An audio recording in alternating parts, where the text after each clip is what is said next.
یہ جو میڈیا کی ڈائریکشن ابھی چل رہی ہے، یہ جو فائنینشلی کی بات کر رہا ہوں، ایڈیٹوریلی تو ہم آتے ہیں، فائنینشلی جو ڈائریکشن چل رہی ہے یہ کہاں جا کے رکنی ہے سر؟ یہ بے روزگاری تو بہت بڑھ گئی ہے۔ دیکھیں، ایک تو جو اکانومی ہے وہ بیٹھ گئی، یعنی آپ کا گروتھ ریٹ جا رہا تھا کوئی 5.5%،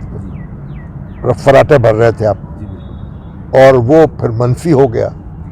اب مشکل سے 1%، 1.5% ہونے کی توقع ہے۔ تو گویا آئندہ 5 سال میں اگر آپ وہاں پہنچ جائیں جہاں 5 سال پہلے تھے تو بڑی ایک اچیومنٹ سمجھی جائے گی۔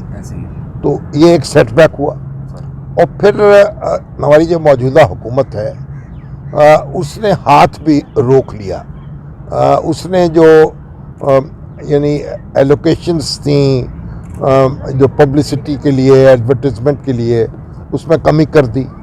کچھ پیسے اکٹھے ہو گئے۔ تو اور پھر یعنی جب اکانومی جو ہے وہ گرو نہ کر رہی ہو تو پھر بھی سپینڈنگ کم ہو جاتی ہے۔ تو بہت سے فیکٹرز مل کر وہ افتاد کا باعث بن گئے میڈیا پر۔ اور اس کے ساتھ میں ایک بات اور بھی کہوں ملک صاحب، کہ ہمارے جو میڈیا ہاؤسز ہیں نا، ان کا ایک کچھ داخلی معاملات بھی ان کے ہیں، کہ یہاں جو سیلری سٹرکچر ہے نا وہ کوئی ہموار نہیں ہے۔ گڈ پوائنٹ سر، دیکھیں، ٹھیک ہے۔ آپ ایک جو اینکر ہے اور ایک اس کی جو ٹیم ہے اس میں بڑا فاصلہ ہے بعض اوقات معاوضوں کا۔ تو یہ بھی ایک میں سمجھتا ہوں کہ جو میڈیا ہاؤسز ہیں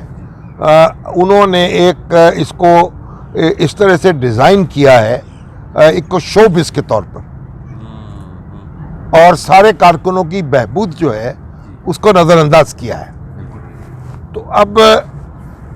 آپ دیکھیے کہ جب اکانومی جب تک درست نہیں ہوگی اور اکانومی جب تک گرو نہیں کرے گی اور اس وقت تک لوگ جو ہے سپینڈنگ زیادہ نہیں ہوگی، ریونیو نہیں بڑھے گا، اور اس کے ساتھ ہی ساتھ یہ ہے کہ حکومت جو ہے وہ یہ سمجھے کہ جو میڈیا ہے نا، جو اس کے اوپر آپ خرچ کرتے ہیں وہ ضائع نہیں ہوتا۔ دیکھیے، یہ جو لوگوں کا حق ہے جاننے کا، جو کانسٹیٹیوشنل رائٹ ہے نا، کہ اب لوگ جو ہیں، عوام جو ہیں، مالک ہیں نا ملک کے، تو ان کو پتہ ہونا چاہیے کہ ان کے ارد گرد کیا ہو رہا ہے، اور یہ رائٹ ٹو نو جو ہے وہی میڈیا کو جنم دیتا ہے۔ تو اگر میڈیا کا وجود جو ہے کسی ہمارے دستور کے تحت، اور وہ ایک اسینشل مطلب ایک ادارہ ہے، ایک لازمی جزو ہے ہماری ڈیموکریسی کا، تو اس لیے اس کو پروموٹ کرنا، اس کو کھڑا کرنا، اس کو سہارا دینا، یہ بھی ترجیح ہونی چاہیے حکومت کی۔ اور میں نے ایک بار ہماری شبلی فراز صاحب سے ہماری ملاقات ہوئی تو میں نے ان سے یہ عرض کیا تھا، انہوں نے کہا جی حالات کا کچھ ذکر کیا کہ حالات کچھ خراب ہوئے ہیں۔ میں نے کہا دیکھیے، آپ نے ٹیکسٹائل سیکٹر کے لیے